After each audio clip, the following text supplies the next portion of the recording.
All right, everybody. How y'all doing? Let me get over here and I'll make it real quick. Okay. All right. Good morning, Jeff. How's it going, man? Jerry, good morning. Chris, good morning. Hope you guys can hear me now. Chris, give me a go if you guys can hear me. I hope you guys doing. Hey, welcome everybody. Rennie All Podcast.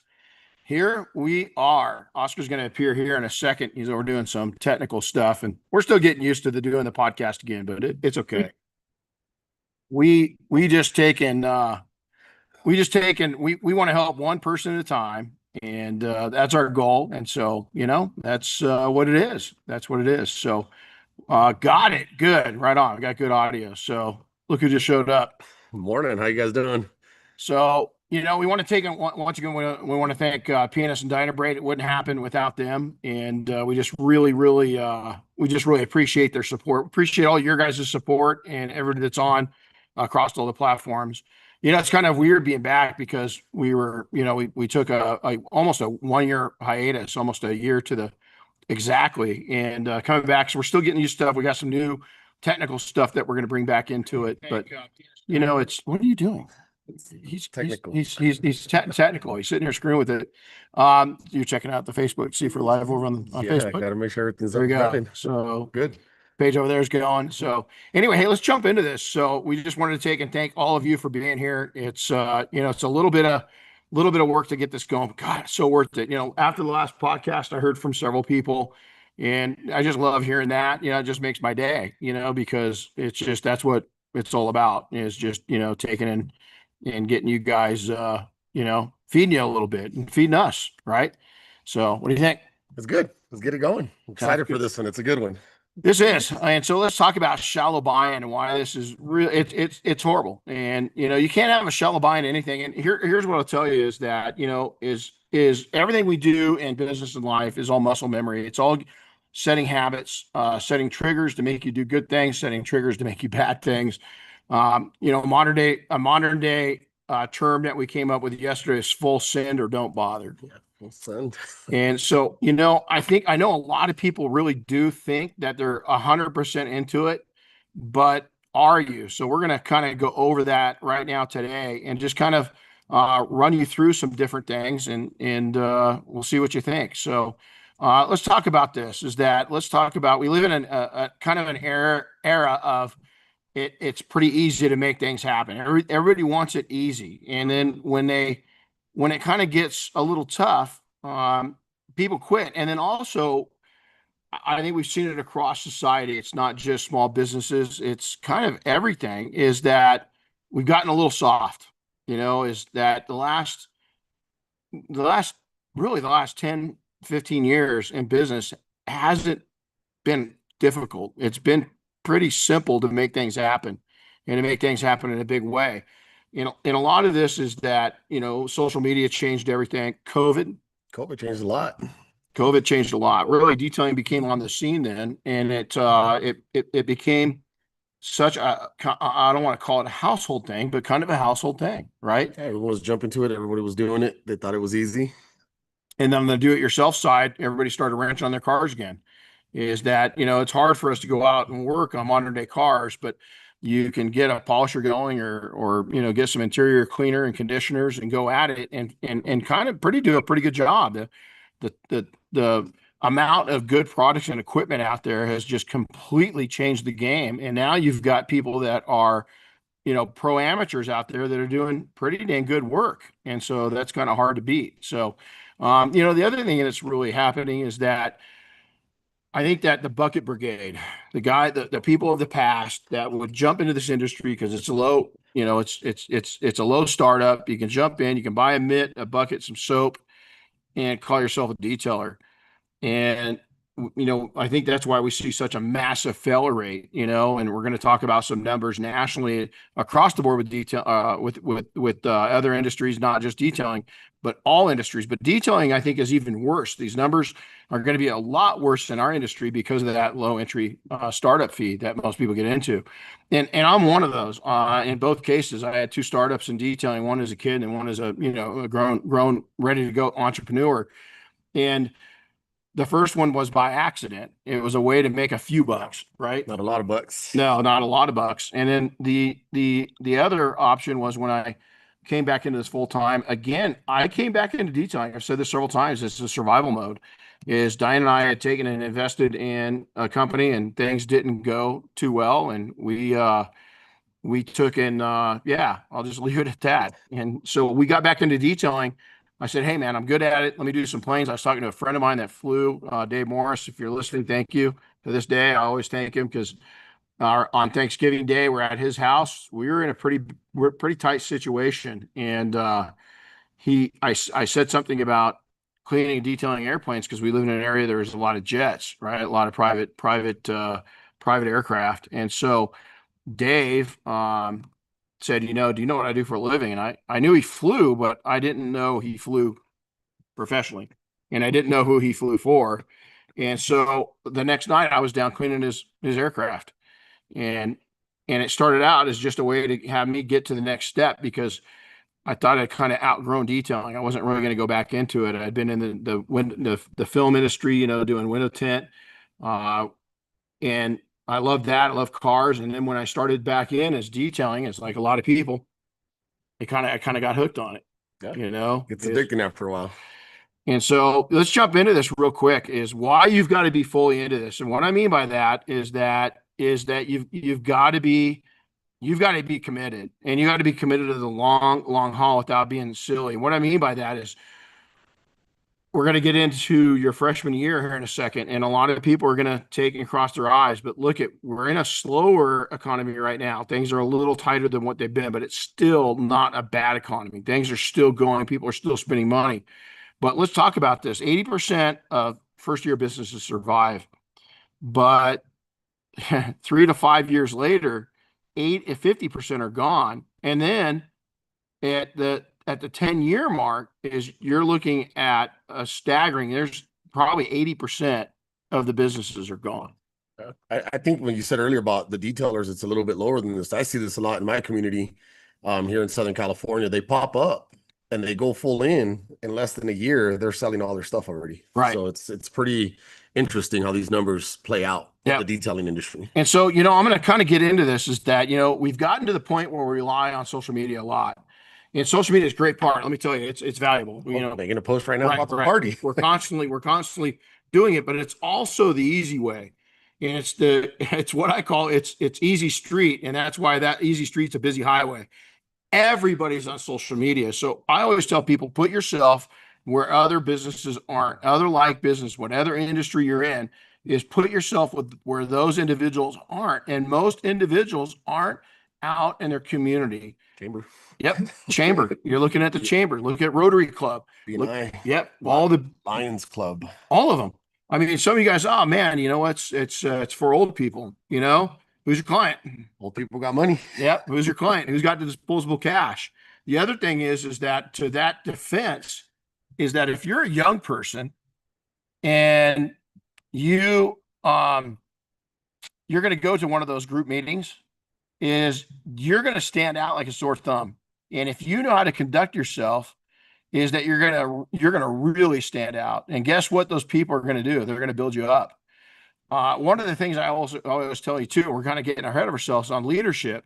When you get into one of these groups, and where I really learned leadership was in volunteering. I mean, because you go back, you've done this. Did it all through COVID, the first 2 years of COVID. And, and it's interesting because you're the Marine Corps, senior NCO, right? Mm-hmm. Then you go back to a volunteer organization, and even though it's volunteer, you're answering to other people, right? You always, this is my philosophy on this. You always got to salute to someone. Everybody. Someone's in charge. He's trying to hold my hand too. No, I kind of felt stupid. I worked for Randy. He's going inside. Did you put lotion on? Did you? Yeah. So, but I mean, it's the same thing. It's like even volunteering.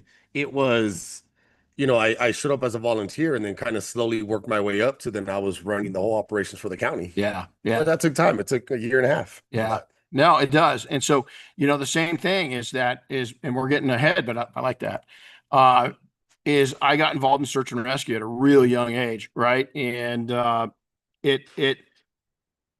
that really changed things for me, because at that point, I thought I knew a lot. I was in business already.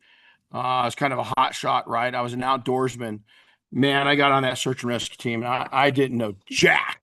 I mean, I didn't know jack. And, even as I worked my way up as a leader, as a young leader, just a few years later, we're going for I call it recovery, but it was a rescue.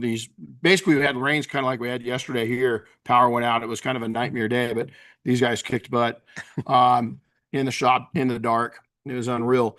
But we had the same thing, but we had days and days and days of it. And these guys went out wheeling in a canyon up in Lytle Creek here in Southern California. And the next thing we know is we're getting signals, radio calls from people calling in cell calls if they could get out, and they're stuck. So they had crossed a creek bed that was a shallow 1 foot creek bed, and now it's 10 feet with boulders rolling down it.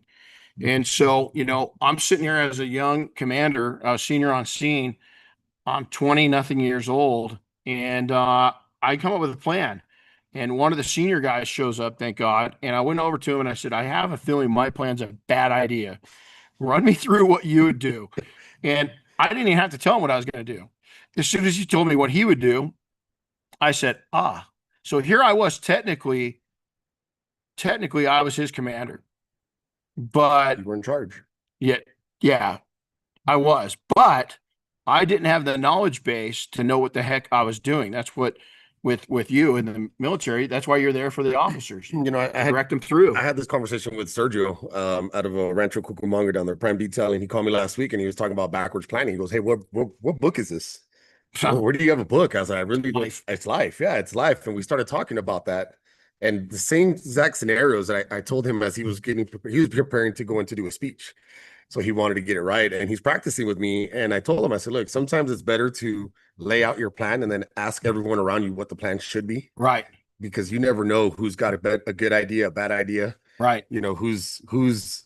Who can see things differently, right, just from your eyes. So that's a perfect example. What you just got done saying is you had to ask somebody because you didn't know if that plan was right. So no, I was just a tad lost. And if I would have taken and done that mission the way I thought, and my natural instincts was correct.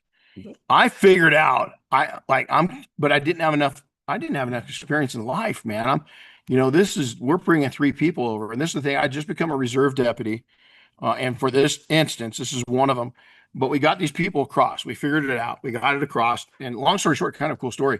The water was so deep, we really didn't have anywhere to set up a high line. And so we couldn't really go over. And we didn't really want to risk somebody crossing over to set the other side up. And the commander had an idea. He goes, "Hey, when I was coming in here, there's a big piece of heavy equipment that works in the quarry down there." And he goes, "They fill the tires halfway with air and halfway with water.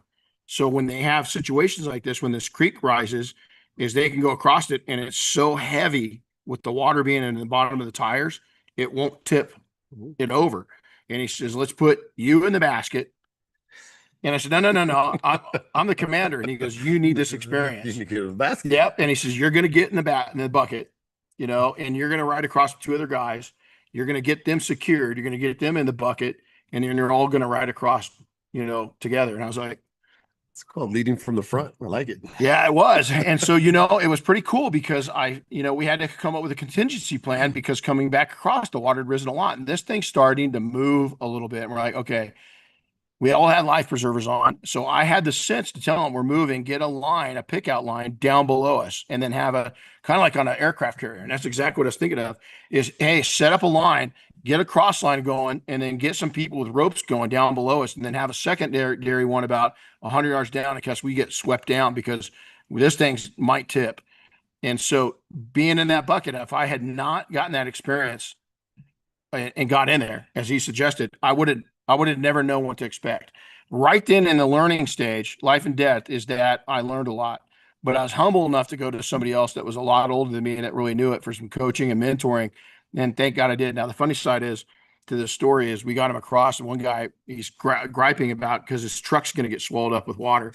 And we literally watched it roll down the creek bed, right? And he was throwing a fit, and he kind of got in one of their our rescuer's faces, and was doing one of these. And then he actually pushed the guy, our rescuer. And so I took him, I kind of took him into custody, and we didn't have with search and rescue as a reserve, you don't carry handcuffs, right? You don't have enough. But I did have rope. And so the guy was getting a little agitated. So I ended up roping him up. We got another deputy to go down the road a little bit to get radio contact, and it ended up all three of them had ones and warrants. If he would have just shut up, he would have gone home. But he threw a fit, and then he pushed somebody, and we ended up arresting him. So listen to this. I mean, again, let's go over this. 80% survive 1 year, 50% survive 5 years, 30 to 36% survive 10. Now that's that 36. It's you got to remember 50% survive that. That's 30 to 35% of the original 100%. That's not that. That number is actually, it's 30 to 35% of the 50%, because it's only about a 20% survival rate across the board 10 years in for small businesses right now. Now, detailing, it's worse. Is that we've got that bucket brigade out. And listen, I'm not making fun of you. As long as you transition quickly within a year or two and you're legit, if you're staying a bucket brigade after that, you're a disease. You need to get out of our industry. You're just a problem. And so it's now, if you're still struggling, you're going to struggle. We still struggle. I'm not saying that. You're going to struggle. I'm talking, you guys know who I'm talking about, is these people that are underrating it. They're going out and doing, cheap washes. And I know survival is one thing, but man, I know there's fleet wash service guys. That's different than detailing. If you're calling yourself a detail and you're out mainly doing washes, you maybe get into pressure washing, maybe get into fleets, maybe really go after that. A lot of money in fleets. There is, and drop the detailing side of it. You're a washer. Let's face it. And that's part of this reality, is a lot of people don't want to face that. They don't want to take and come to Jesus meeting with themselves and realize what they are and what they aren't. We have a guy in our group, Wolf's out there from Texas. Hi, buddy. I hope you're listening.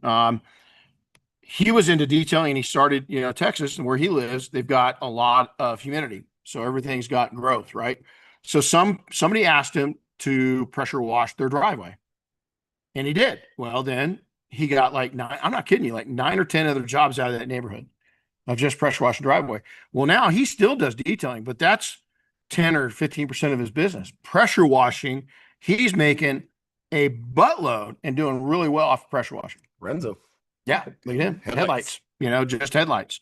And so, realize what you are and what you're not, and again, social media is a part of it, but guys, you've got to be out there, and you've got to take and become, you've got to have some income coming in. And if you're not, you got to have a reality check. For 3 years, I worked part-time, and Diane worked part-time also. And so she was probably there for 4 years. And so when I broke off and went, full-time, but I kept that winter gig, guys. Don't be too proud. It's not a bad thing to have your business as your side gig while you're building it. And I don't know why people get so hung up on that. You're still an entrepreneur. You're still doing something. You should be even more proud of yourself. I've got mad respect for people that have got a full-time career and starting this thing up on the side. To me, that's dedication. I mean, I worked nights. Remember, I was working nights, and then when I got done working nights and got into a shop, I did a whole year of college just to take business courses to get smart on the business side. What'd you do last year? Took that sales course? Yeah, last year I took in a very intense sales course of the Influential You, and that took up a lot of my time, full time, as I was doing a full time gig, part time here, part time detailing. So it takes a lot. It does. It does. So let's jump in. We're going to go over probably about 7 or 8 things that I think that are reasons that people quit too early. Jim Gogan says it best, and I've got to echo this 100 times over. Man, people will be there. Okay, your freshman year, God, this really ticks people off. Your freshman year is 3 to 7 years long. You are a freshman. You're an entry-level entrepreneur for 3 to 7 years. And the reason why is because, and we're going to go over that a little bit, but 3 years in, you start realizing that your costs start going up. You're starting to do it legitimately. You're starting to realize I can't work for nothing. You're starting to get burned out from working so much and not making enough. So all these things in those first 3 to 7 years are going to happen. Now, the smaller and more specialized you can keep it, the more that you can market yourself as a specialist. Let's reference that back. What's a specialist brand? You look at Chip Foose. When Chip first started building, if you guys don't know who he is, he's a car builder. But you look at Chip Foose when he first started, he built cars for, Shaquille O'Neal, all kinds of people, right? When he first started out, he actually was working for another car builder. And so and he's an incredible body guy and painter, a visionary, right, with cars. And then he quit, and he kept working his way up at different companies. Then he quit and went on his own, and he was doing a lot of stuff on his own. Him and his dad, they were doing. He was doing so much on. I mean, he had people working for him, but he was still active in the business. Active in the business. It's exactly what I was when I got my start. I didn't get into this to want eyes on me. I didn't care about people seeing me. I had two kids at the time, a third one on the way. We ended up having four kids total, have four kids total. I just wanted to take and make some money to make life a little easier while we were building the business.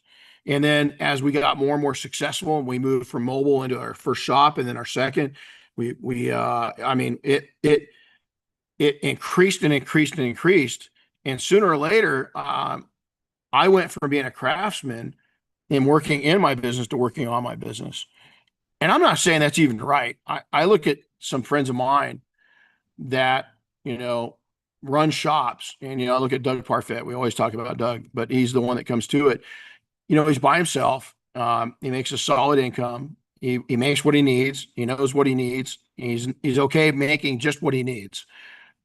That's freedom. It is financial freedom. It's just time. But a lot of people, they don't like that it doesn't come with enough clout. Who are you trying to impress? Because Doug wants to impress his wife. Doug wants to impress his dog. Doug wants to go out and play baseball. He wants to have a life. Yep. He wants to have a life. And that's I think that's the problem, is that too many people get caught up on the social media life, on the Instagram life. And I could attest to this. I've traveled quite a few the last few years, and I walked into some shops where I've seen in social media they look amazing, but it's just that corner. And it always blows my mind that it's like, you're just filming one corner, but the rest of it, what is it?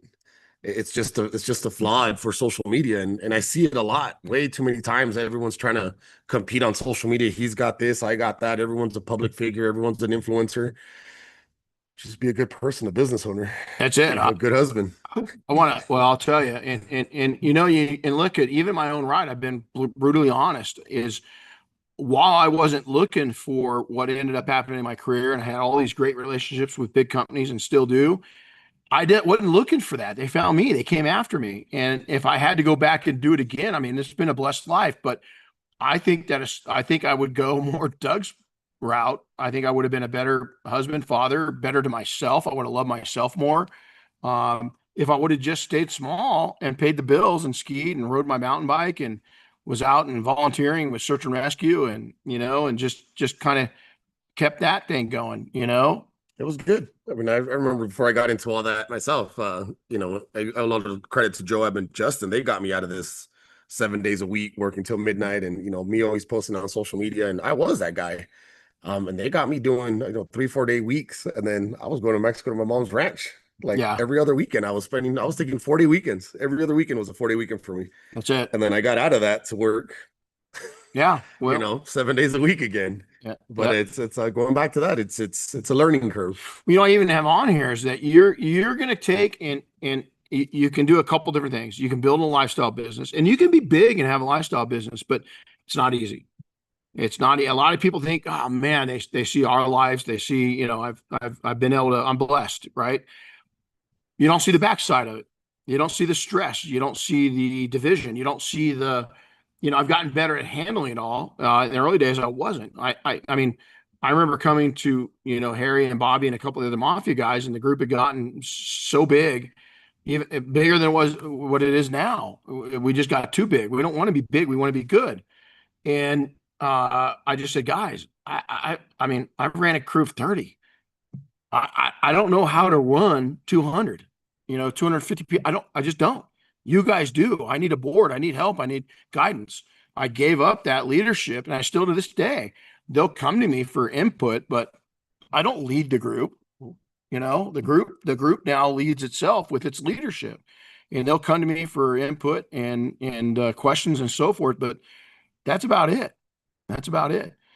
So the other thing is that let's get into this. So let's jump in, and I'll go through number one, cash flow problems. That's a big one. is that they're not making enough money. They're not getting enough business in. They've got, poor budgeting and a lack of emergency funds. And it's just one nasty circle after another.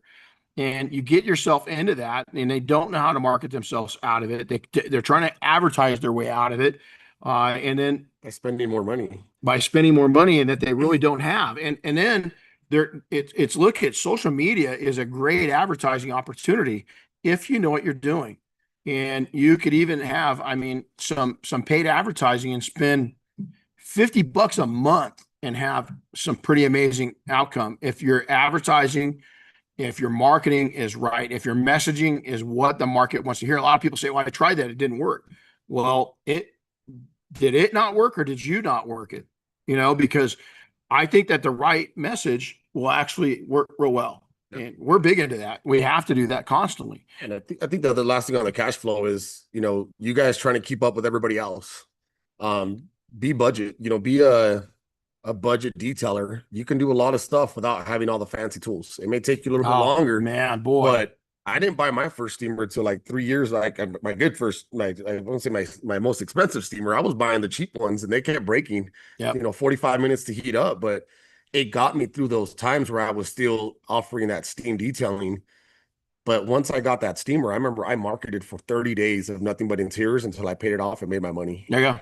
And then I think that's what we have to do. But right now, again, you have all these stores out there. You want to buy, these build outs. You want to get the fancy lights, the flooring, and you don't have the money for it. You just want it for social media.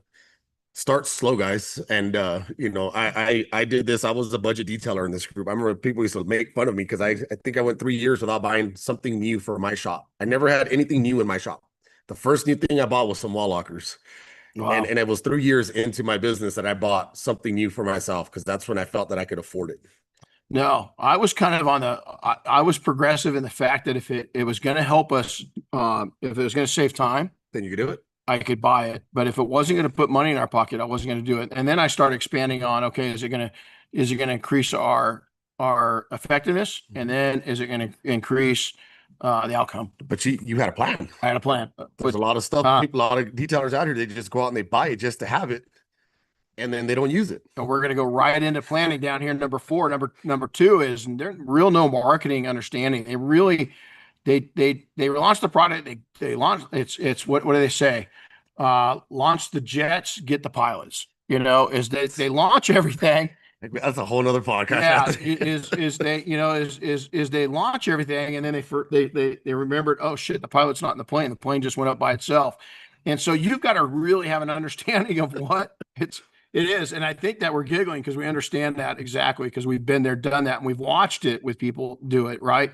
And so you've got to take and really have a good understanding of what the demands are and what the desires are of your market, and start building trust up in that market. Give them what they want. Now, you've got to work your way up the ladder of customers. Maybe you can't get in.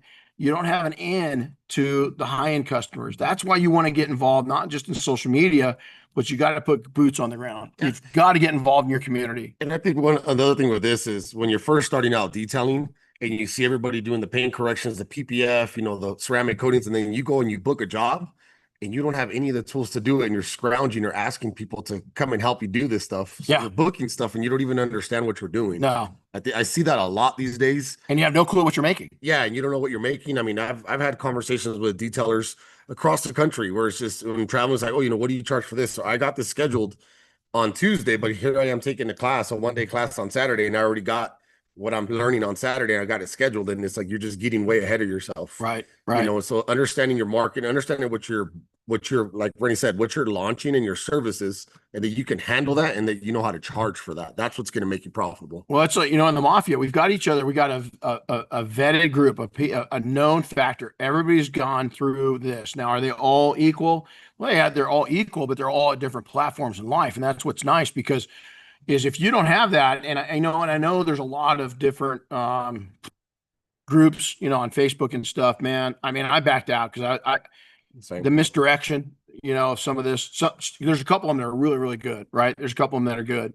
But even then, there's every once in a while I'll watch something like, God, what the hell are you talking about? I mean, again, you've got some, YouTube got nothing against, social media giants, but some of y'all have never, that you don't really know how to run a detailing company. You might be really good at business, but running it, I mean, I've got amazing coaches and mentors. I've had the one thing that changed my life more than anything is the level of coaches and mentors that I've been able to have, mainly because of where we live in Sun Valley, Idaho. But I will tell you the truth. And one of my mentors is a multi billionaire. He started a household name company and ended up selling it.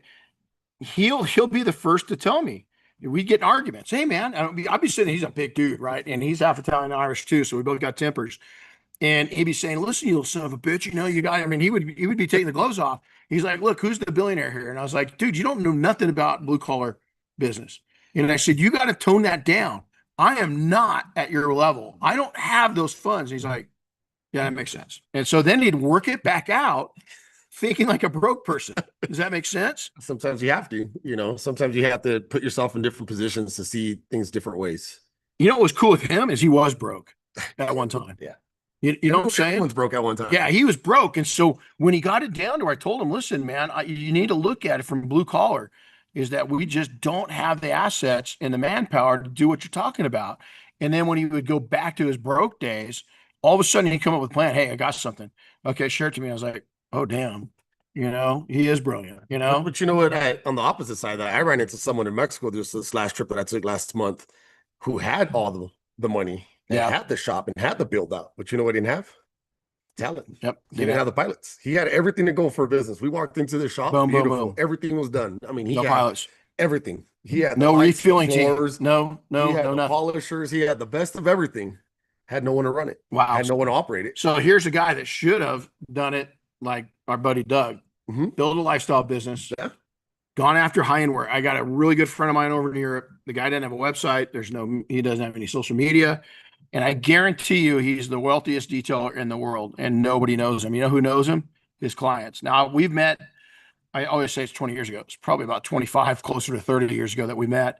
And he's 10 years older than me. So he's 10 years, a decade in front. And he was doing really well, but back then he had a website. Back then he had, he was more visible, but he didn't want to be visible to detailers.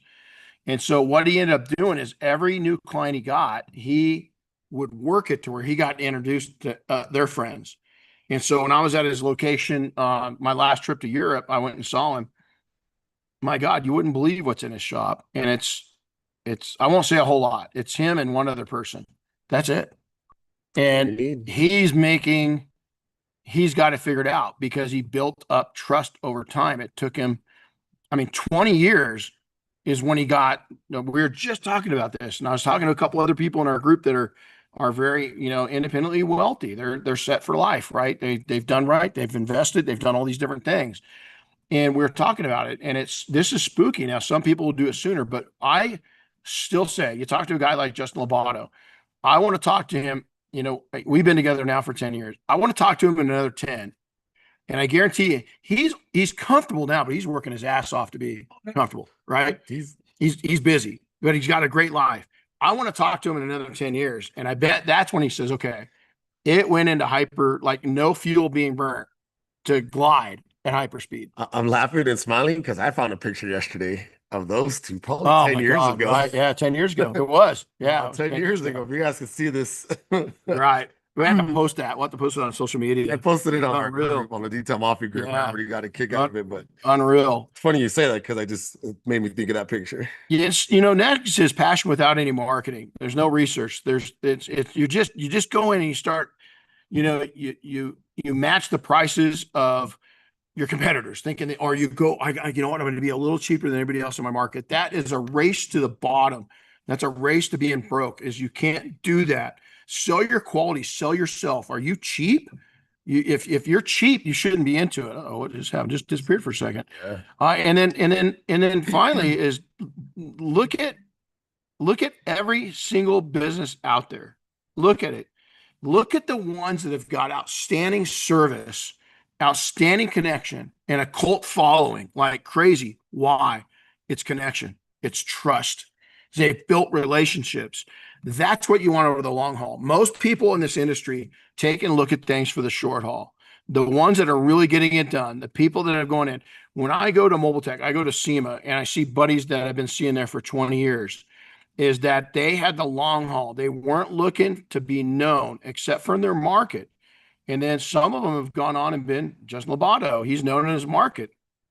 And he went on to the national, international scene. And he did very well. He's backed off that a little bit. He's raising kids. He's got 3 kids. One's almost an adult now, and he's got 2 little ones. He's got a beautiful wife, and he's got a beautiful business. But he does, and let me just touch on this. Is I think too many detailers are worried about known in the detailing industry, thinking that the detailing industry is going to pay you. Be known in your market, be that local celebrity, be known in your chamber, and be known on who's going to pay you. And again, going back to Justin Labato's being used, I'm sure his ears are ringing right now, or I'll get a phone call at 2 p.m. today from him. He doesn't. To a quick story about SEMA, he got asked by a local detailer, how come he didn't have a lot of followers on Instagram? Justin kind of looked at him like, "What are you talking about?" He's like, I got 30,000 followers on social media. Everybody follows me. Everybody sees my videos. Justin wasn't being rude. He just kind of be honest. He goes, "Well, my followers are my clients, and my clients pay me.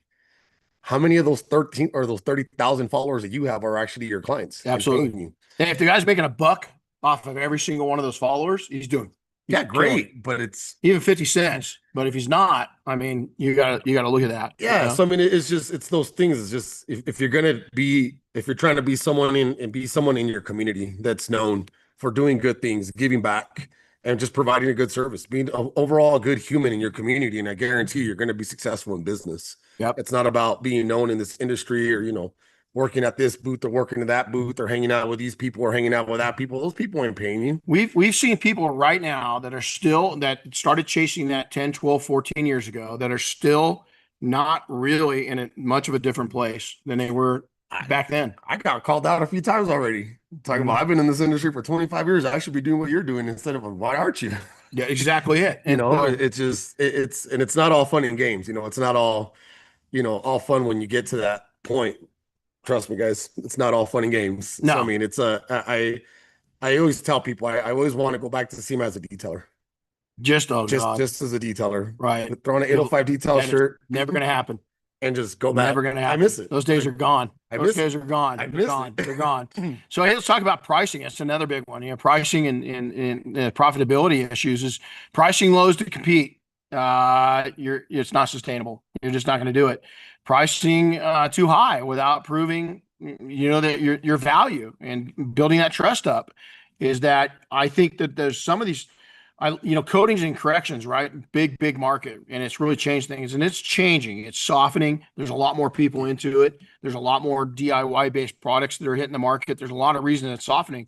There's still outstanding money in it, but I think there was, we set up a point of greed. I think a lot of the coating companies kind of drove that, with, you got to put, 4 layers of this and 9 layers of this and spray it with that. And then, rub this kind of towel and, only do this kind of, and I think that we kind of, we took and scored. We did really well as an industry with it, but now it's kind of back to a reality check of what it's doing.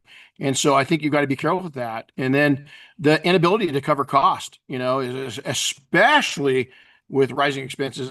I mean, you guys again, I'm in my P&L. I talked to my bookkeepers just here a couple of days ago.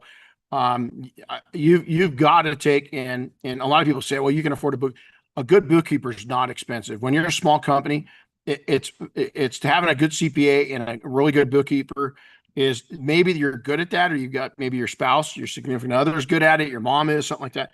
I'm not. It's not my thing. I had one of my bosses that taught me a lot when I was in corporate America for a short time. Said, "You're a gunslinger. You don't look at the dead bodies." And I said, "Well, what's the dead body?" He goes, "Money. You bring it, I divide it." And he says, "I don't want you involved in any of the budgeting meetings at all." And he says, "Because when you see what's left, it's going to bum you out. No, it's going to bum you out because you're going to bring in $12 million, and at the end of it, there's $1 million left. That's all we made, And he says, so you just keep going out and selling big deals. We'll keep on paying the bills, And it's true, and we see this all the time. The other thing is, so many people get in there and they put these huge amount of effort to get known. go, SEMA. When I see detailers on the floor all day, you do not know what you're missing if you don't go upstairs to the educational events. Yeah. Is Jim Gogan and I go back almost 20 years at SEMA. Matter of fact, what's next year will be 20 years of Jim Gogan and I going to SEMA. There was 6 other detailers at SEMA at the time. Now there's hundreds, and our party, is 500 to 600 people, right? So there's just thousands of them. So there's like 6 of us back in the day. And we spent all day in the educational classes. Now, this is the group that's now the senior entrepreneurs in the industry, but look where we were back when if you're young, if you're 20, 30, 40 years old, is you don't need to be on the floor trying to meet everybody. You need to be up and learning skill sets in these classes that's going to teach you to move ahead. And that's what's going to move you ahead, not going down and rubbing elbows with manufacturers. Know the manufacturers, go down and spend 2-3 hours on the floor every day. You're going to have at least that time. You'll see everybody do. But it's funny because Jim Gogan, when we used to go, I don't know if you know this, but when it got to where the group, the mafia was starting to go and we started getting more and more detailers going, he stopped announcing where he was going to be because he'd go to education and he only had so much time on the floor. And every day he had a list of people he had to go talk to on the floor. And he wouldn't even let me go with them for a couple of years. He was like, nope, I got to go. I got to get this, and this done. It was all planned out. You've got to be to that level. You have got to plan it out. So what do you think? I mean, I think he still does that. That's the funny thing. Yeah. He's on it. And, I remember meeting him, my first SEMA. He asked me the same thing. He was like, you've been hanging around down here have you checked out upstairs? And I'm like, what's upstairs? And he just gave me and he was like, he gave me that look like, well, you're doing this wrong. And I'm glad that he told me that because, we do take advantage of the education stuff. And as you should, Mobile Tech, the same thing, take advantage of Education Day. Pay that extra. I mean, that's 8 hours of knowledge and networking that you have with other people. And, a lot of the manufacturers, and they're teaching these classes. So you get to spend time with them anyways. It's huge. So lastly on his poor business planning is that, in pricing is you're going to price yourself to compete with other people is, again, you're racing against yourself. Now you've got market limits that you've got to deal with, but as you get more successful, you're going to set those market limits. You're going to reset those market limits is you're going to disrupt the pricing angle in your market. And then everybody else is going to try to beat you by price. Let them, because then they're really suffering. Yeah. Don't try to beat people by price. And so let's go back in this last little section in planning and the poor planning and what it does is that you're jumping into a business. You have no plan. You have no clear roadmap. You don't have a business plan. You don't have a sales plan. You don't have an income plan. You don't have a marketing plan. You don't have an advertising plan. You don't have, a budgeting. You don't have any of that. That's got to change. Matter of fact, today, I was sitting there last night and I was finishing up the notes of this. Today, I'm going to go through, we're constantly planning, constantly. And so today I've gotten a vision for the rest of this year and I've got to get Becky and Oscar onto that same vision. And I'm going to really narrow it down to what I think we need to be doing is these guys, this is it. This is what we've got to get out. This is the next 30 days I want you to concentrate on. And if you don't have that kind of high concentration in sight, is that, you know what? You're not going full in. You're just not. Yeah. And you got to have the right people with the right mindset for that. Yeah, absolutely. And so 5, lack of marketing and advertising experience and no sales system in place. This is huge, is that the whole, I'm going to build it, I'm going to start it, I'm going to open it, and they're going to come flocking to me. Might work when you're dealing with your family and closest friends. Well, how long is that going to last? Not long. We ask detailers this, how many of your family members and closest friends are actually paying you the right price for you to do their cars? And we got to the point to where we could not take any new customers on at our shop in Sun Valley for a few years. We just couldn't take any. We just didn't have the room. We didn't stop advertising because you're going to have people move. You're going to have people pass away. You're going to have people lose jobs. You'll want to constantly put your name out there because here's the other thing is the more demand that's on you is that look at what the car dealerships did, especially Porsche. We had a Porsche membership at the time when COVID launched. Remember that? Yeah. And we got we drove a new Porsche every 2 weeks. It was awesome. When I came up, we had a new Porsche. We had a brand new Porsche, and it was a membership fee. It wasn't cheap, but it was fun. We used them Then they started getting the cars back, and they're like, God, what the hell did you do to this car? This car looks amazing. And they put some of the cars that had scratches, and when they got back, the scratches were out. The inside was detailed, the rims were all clean. And so Porsche started feeding us some of their problem cars. We had some really nice 911s through that time, but Porsche got it to where they said, you know what? They priced that so high, it wasn't a value to us anymore. And they didn't want to lose us, but they wanted us to go back paying full tilt. And we just said, no, with what we're doing to the cars, there's no value to us. They got rid of that, at least at the level we could afford. And it bummed me out. I was seriously bummed, man. Diane really, and I surprised Diane because when she got it, she thought I was going to take it, but it was her car that she was driving. So I would get to go borrow whatever Porsche we had, but it was a good time. My point to that is during COVID, Porsche of all people, man, there was such demand on that brand. Go try to buy a truck back then, is that I had people offering, in 21, I had bought that before the truck craze went nuts. And they're coming back and offering me 5,000-10,000 over what I paid for it. The last time it was in for service, they offered me almost what I paid for it. It's 4 years old now. Yeah. So go figure that one out. And then lack of marketing and relationship building locally. Let's talk about that. Big. Again, is that marketing on social media is easy street. It's not hard. It doesn't take much time, but easy street is a busy freeway. There's a back-to-back. There's all kinds of people on social media trying to get in there. You still want to be there. You still want to be there in the right way. You want to be there in a strong way. You want to be there in a proper way. You want to be marketing and then advertising the right thing. When I say advertising, man, doing some, we get great leads out of all the social media platforms, and we don't spend a whole lot. I mean, compared to what the return is, we do pretty well. And so you need to think about that. So, but that's where everybody's at. Where are people not? In their chambers. I was only detailer in Ventura. Then I joined, tried to go to a couple ones. I was only detailer in BNI at the time.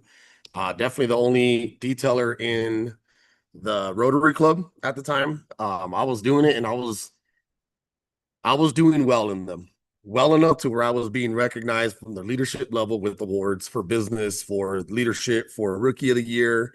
And that was what was bringing me money. Now, were these people that I would usually hang out with? No, these were people that were a lot older. The average age in my Rotary Club was 59 years old. How old is that? What's that? That's pretty young. Yeah, but just suck up. But yeah, that's pretty young. He's pretty young. But just to tell you, there was a lot more older, and that's because they were trying to capitalize on the younger generation that had no interest in that. And I was kind of the one that was helping them lead that. Even the chamber, there's a lot of older businesses that were in the chamber, and then they started getting all these young entrepreneurs that started coming in. And that's where you really thrive. I mean, I make a post now on 805 Detail Shop where I'm back in the shop certain days and I'm just being booked because people are just waiting for me to come back. But I've built that in my community with the relationships that I have out there, putting myself out there, doing the Ventura County Leadership Academy, doing that sales course. I met a lot of people, just being involved. But you're different. And here's why. You're weird. And here's why. Weird. No, you are. And here's why, is because you went through a career in the military, in the Marine Corps. That taught you communication.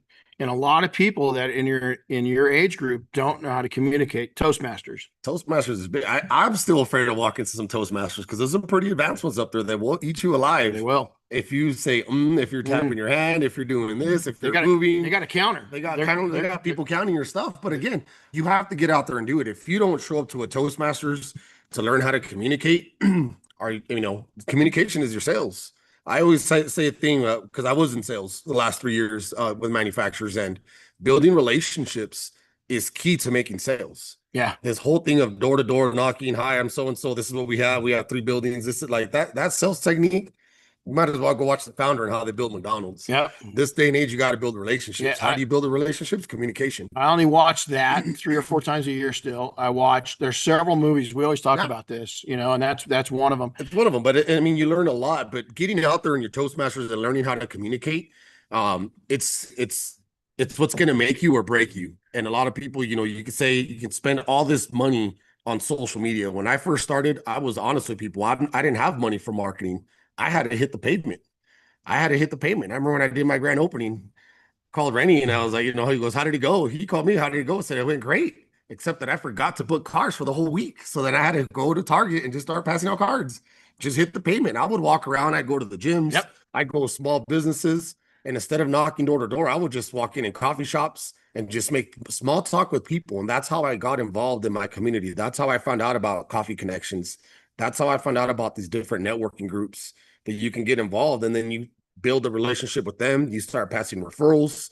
You know, one job leads to another. You get into fleets, you get into power washing. And then next thing you know, your logo is all over every house that getting sold in Ventura County because you're good in with the realtors. We'd slow down. Becky and I owned a window tinting company, and we would slow down, and we had these bright orange, hunter orange door tags. And the reason why we had them orange, because they're visible. So when they pull up in their garage, they could see it on their door. We would go, there was a brand new development that was being built. This was during the big housing boom in the 90s, late 80s, early 90s in Southern California. We would get into these neighborhoods, and I would drive by every day and see if there's somebody new moving in.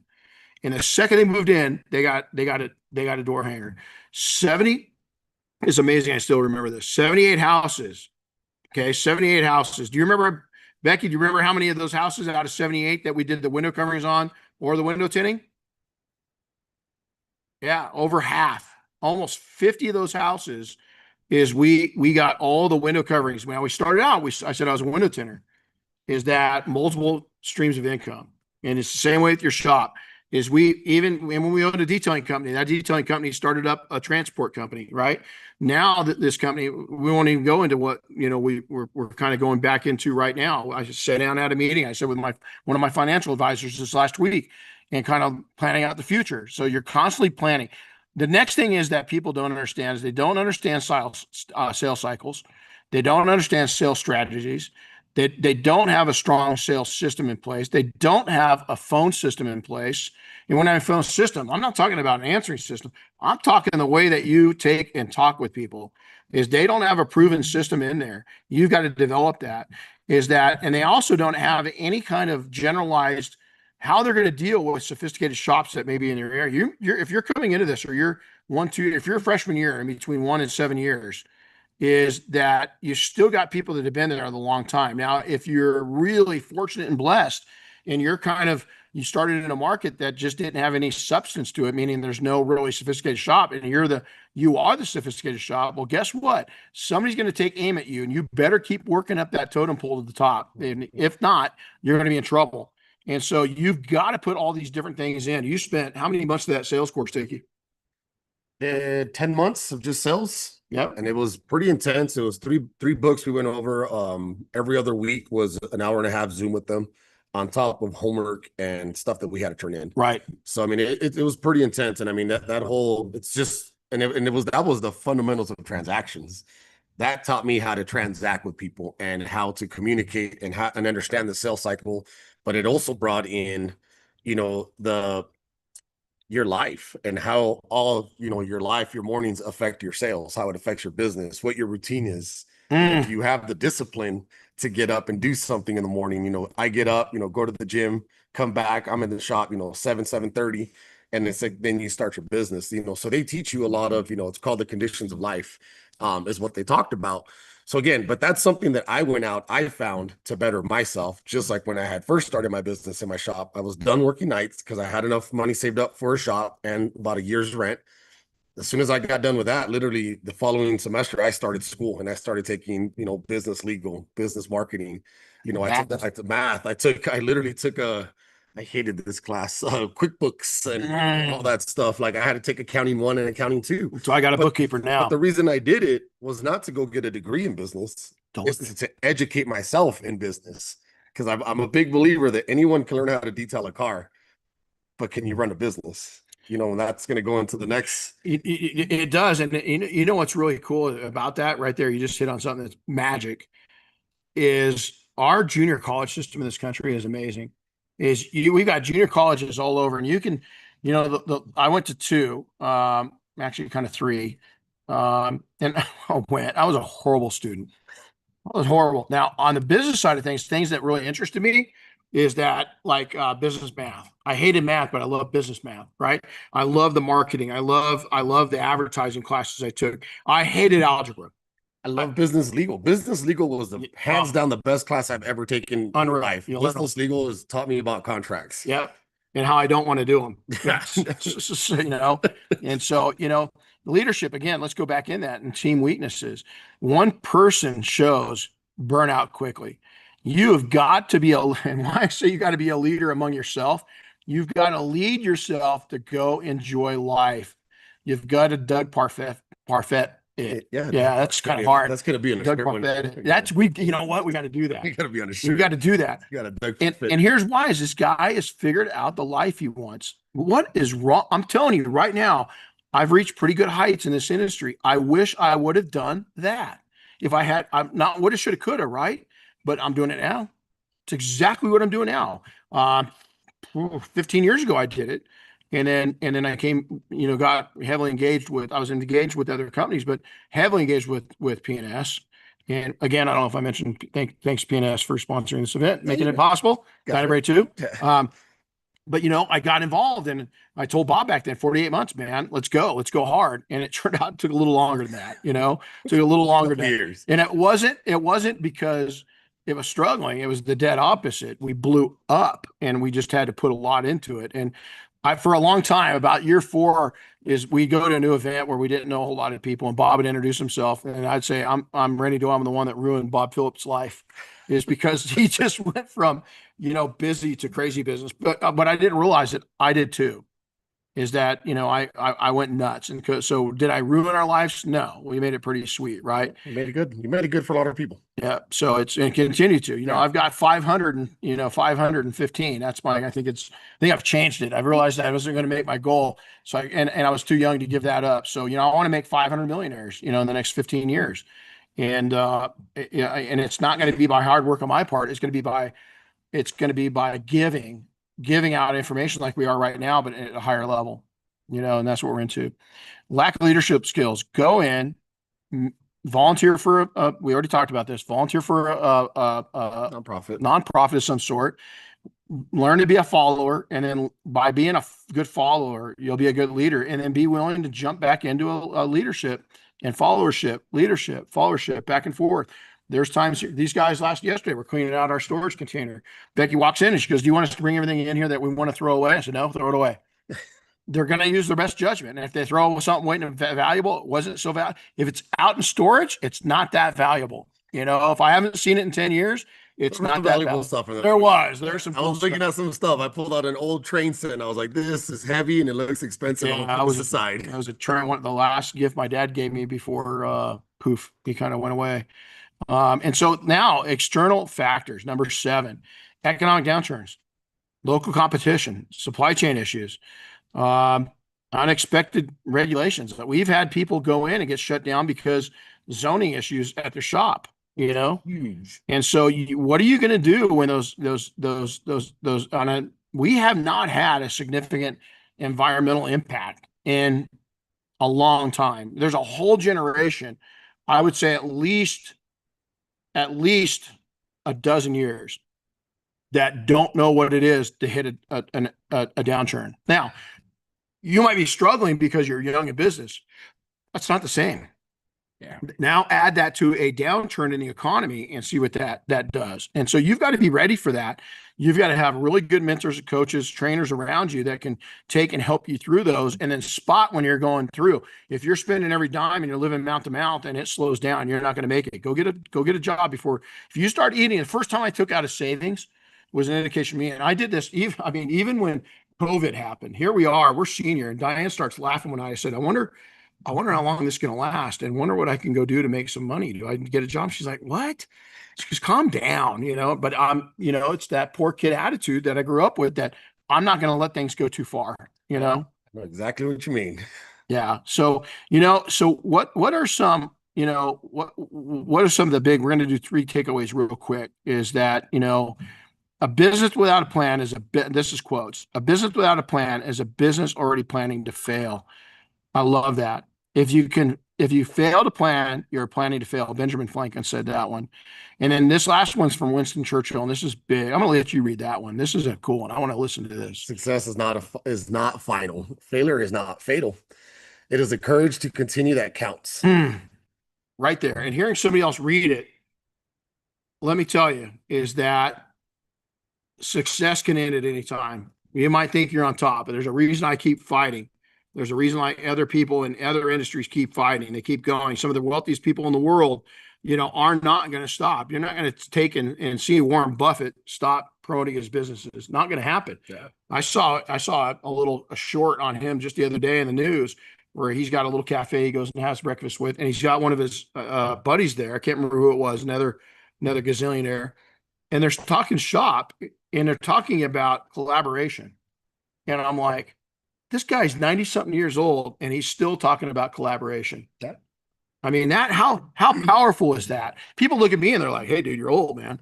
When you give it up? I'm like, well, I'm gonna Warren Buffett the hell out of this thing, man. I'm gonna keep it going. Yeah, and it's not necessarily even like Warren Buffett's giving his fortunes away.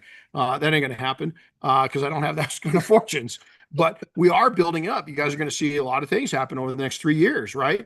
And so we're building up to that. But I don't want to stop. I want to take all this knowledge I've got and still have a trickle effect of income, which is still a nice income, but yet help a lot of people get to where I'm at, but maybe at an easier pathway, smoother pathway, and a little sooner. You're still going to take 20 years to arrive. Nothing happens overnight. Now, you could, if you're amazing and you put money away like crazy, you invest in real estate, you invest in, you put money into retirement accounts, you put money into, tax saving shelters, medical savings account, you do all these right things at a young age, you're going to be far ahead of that. And especially if you play it right. So let's come down through some of these, and I'm getting a little closer because I can't see as well, is that, is embrace the suck. Get through it. You're going to make it. The days are going to turn good. And don't let the fact that you're struggling in business and you're struggling with money, don't let that be don't let it get you down. Everybody is. I don't care. Everybody's still concerned that, talking to some of the multi-millionaires and billionaires that I've met over the years, is they look at their numbers every day. They're still concerned with it. But how you handle that pressure is going to change. Give yourself the chance. If you see things are tough, go get a part-time gig. If that doesn't work, make your full-time gig part-time and go get a full-time gig.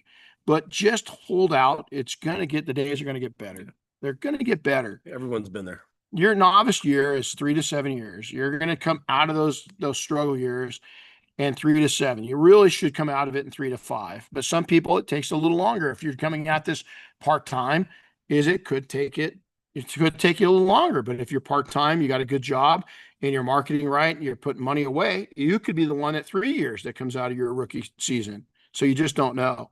Is become recession-proof. How do you become recession-proof? Save money. Don't spend all your money. Yeah. Put money away. Know where your money's going. Keep a very realistic, sorry, my phone's going crazy. Be very realistic with your expenses. Don't go crazy on a shop. Don't go crazy on, Oscar was saying it earlier, with unneeded equipment. Don't me too it. Don't buy every single new product that comes out because, me too, I got to jump on that. Unless it's a PNS double back product, then go ahead and buy it. Or a Dynabrade. Or a Dynabrade tool, Dynabrade tool. Work full-time, part-time, do whatever you have to do to make the business and your goals reality. Don't stop. And then be real with yourself. That's something that's really, really tough. It's like skiing. I've got a little alarm now. Skiing is I love to go fast. And I've had a couple. I won't go with you. Yeah, I love to go fast, man. I just love it. But my bones aren't iron anymore. My bones are a little chalkier than they used to be, right? And so I told Becky that yesterday. Everything hurts. No, yeah. I'm pretty lucky. I mean, I can still haul ass, but I've got a little alarm and I had it set at 60 miles an hour. So at 60, it would go beep, beep, beep, beep, and it let me know I'm going 60. And so last season, the season kind of sucked, but my little alarm went off, and right before my alarm went off, I went, I'm going way too fucking fast. This is spooky. So now I got that down to 50 miles an hour because it's like, you know what? I better not go. Now, mind you, I wrecked one time at going almost 80. I was we were demons, man. We skied. That was our whole life. It's double black. You look at it, Bob and Dave and myself. But you know, I've had a realization that I want to do this long time. I don't want to mess my body up to where I can't go ride rip, or I can't go skiing, or I can't go hike. I can't lift anymore. You know, it's already, I've got special, I'm looking over at my gym. I've got apparatuses when I'm bench pressing, you know, I've got these stretchers that hold my shoulders in because my shoulders are coming apart, but I'm real with myself. I also, I mean, I've got once, there's someone, fuck, I got cars sitting in here. I got once, right? But it's funny because I bought my last vehicle, all my vehicle once went away. It's for the only thing I want to do is really cherry out the Chevelle. And for the first time in my life, I never thought I'd say this. I'm content. I'm content. And I don't pressure myself. Now it's all real estate. You know, now I want, you know, and Diane's like, well, what are you looking at that for? I said, well, an investment. Look what, you know, in the next 10 years, what we can turn this into.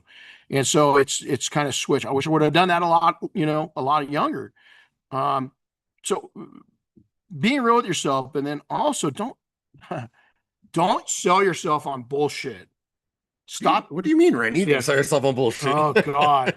Stop, drop, and roll. I made a presentation to Oscar and Becky last week. It has been not months in the making. It's been years in the making. It's the first time you've heard piece of it, but you never saw the whole plan. Yep.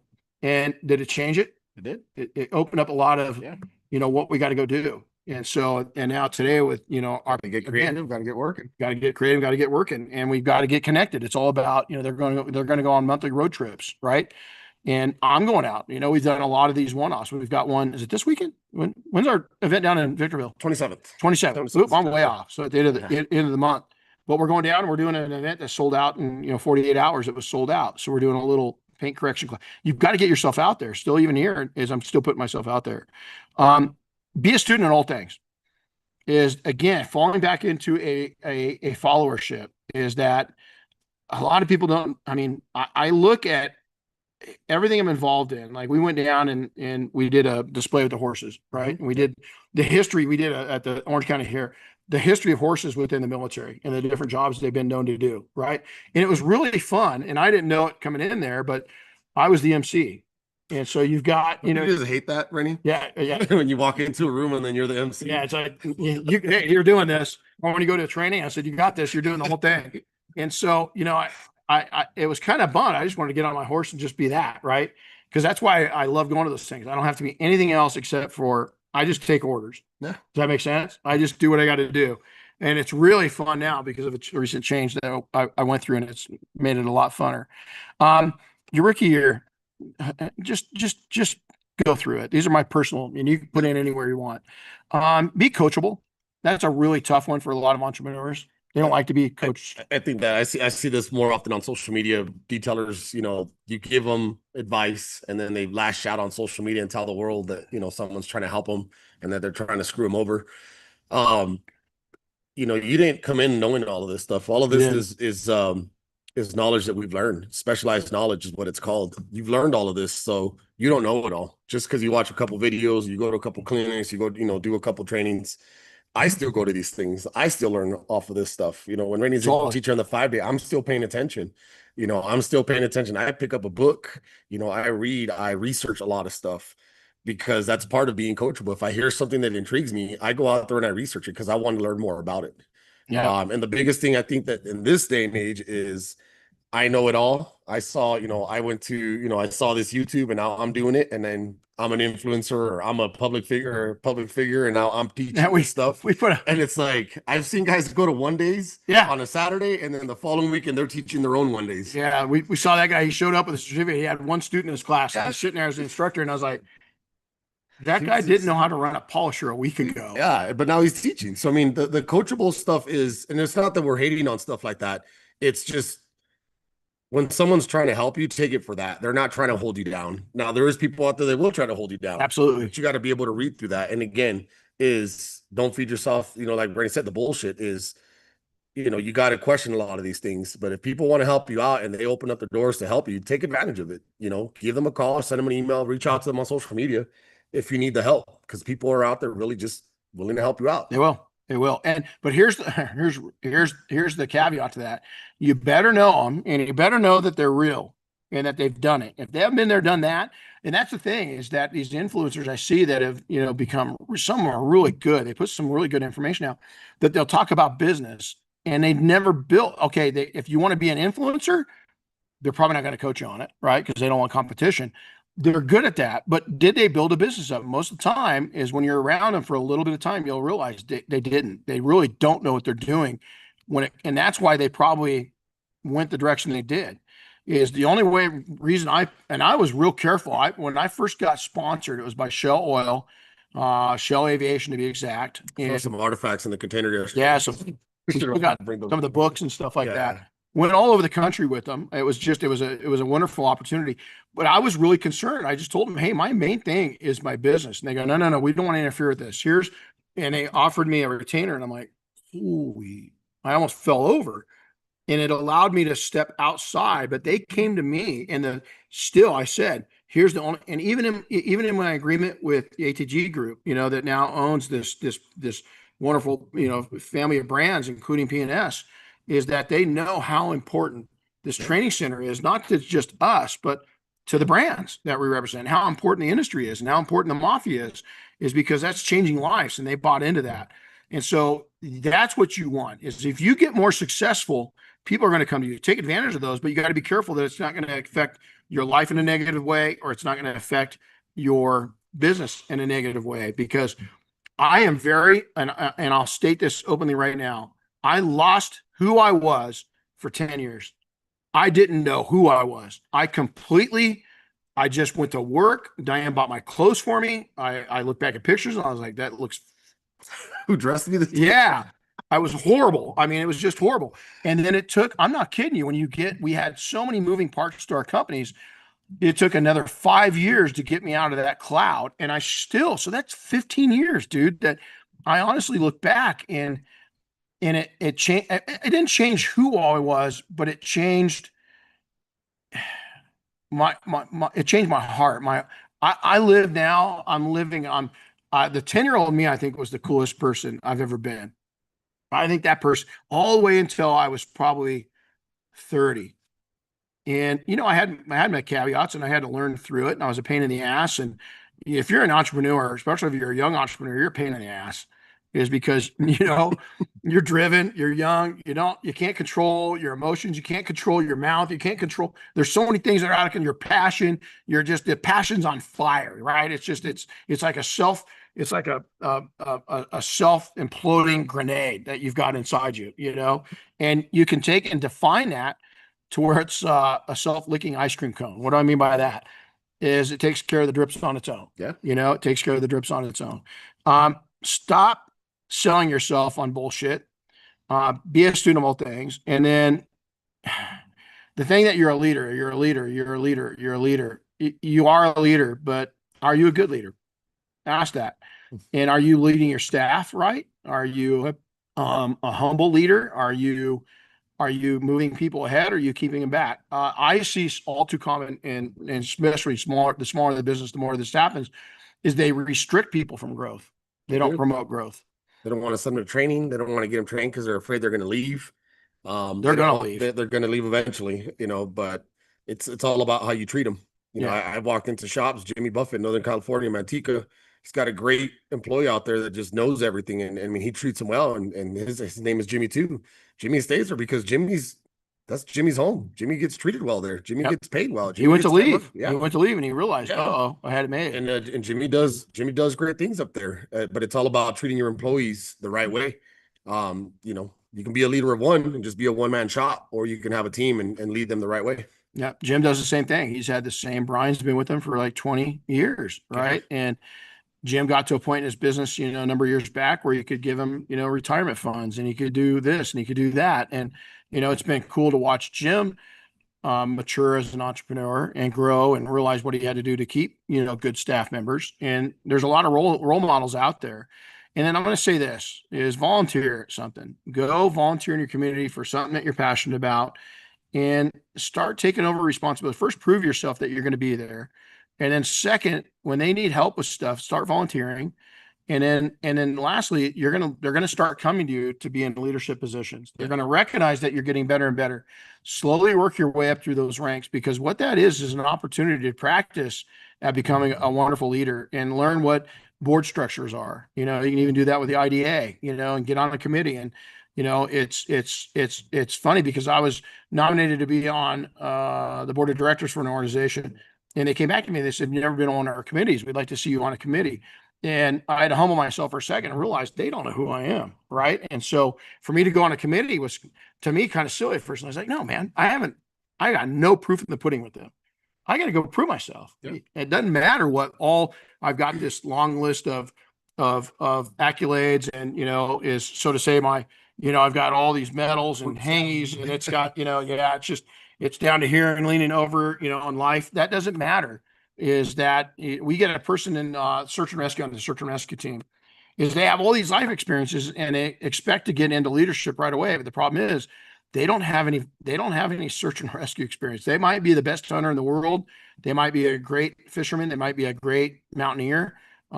We've got one guy that came on the team, was on one of the SEAL teams. He was awesome, but it's funny because I thought, oh man, we got done with this interview. We voted him into the team. And they're like, God, how hard is he going to be to train? I said, he's not. He's been trained to control himself. Yeah. And I said, he after his experiences, I can tell you this: the guy knows how to learn. He's going to sit back, and what took us 5 or 6 years to absorb is going to take him 1 year. And 1 year, that guy's going to be on leadership. What happened? 12, 18 months later, the guy's one of the main leaders on the team. But he knew to step back and earn that respect, not force it. So lastly from here is, don't ever quit anything. Don't even quit reading a book. When you start something, quitting it is a bad habit, and it's going to take and have triggers to where it's okay to quit something. And so when it's funny because I hate seeing trash on the ground. I'm the same way, Diane. If Diane's walking behind me, I see trash, you better pick it up. Yeah. She's called me out on it. She goes, you knew better, huh? And I was like, I just know. Man, and there's sometimes I don't want to touch something grody, but you know what I think about? My hands are washable, right?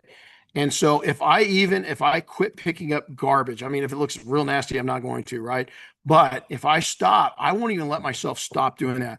That's taking a lot of discipline. It sounds stupid, but the more disciplined you are at not quitting things, even the simplest things in your life, is that kind of regiment is going to work its way into every cell of your being, of your soul, and of your business.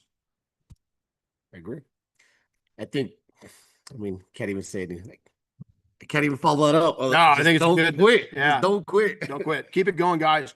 Don't, be real with yourself. Go out and have a great time. This doesn't mean, so many people think that as we're taking and we're doing this, what happened here? Oh, there we go. There it is. Yeah. As we go through thing, is we're going to take and not have fun in life. And that's just not the case. You're still going to have fun. You're still going to be doing things. You're still going to be out there. Just have fun with it and make it work. So, guys, we got a busy, keep track. We've got a lot of special people coming on to the podcast. We're going to start amping it up. We went from kind of a year off to where now we're going to be doing making up. Yeah, we're going to be doing 2 or 3 of these a week. But not just like this. We got special guests. We got a lot of special guests coming on. And so we're not going to just talk about their business. It's not going to be just a commercial. We're going to dive into what's made them successful, what makes them tick. And we're really, really excited about that. And so, if you have any questions, please reach out. But thanks for being here. We really appreciate all of you being here. We know we went along on this one, but we hope that there's knowledge. Again, what's our goal? For the podcast. Help one person at a time. One person. One person at a time. One podcast, one person. Someone on here heard something, whether you're on YouTube, the replay, or here live with us on Zoom.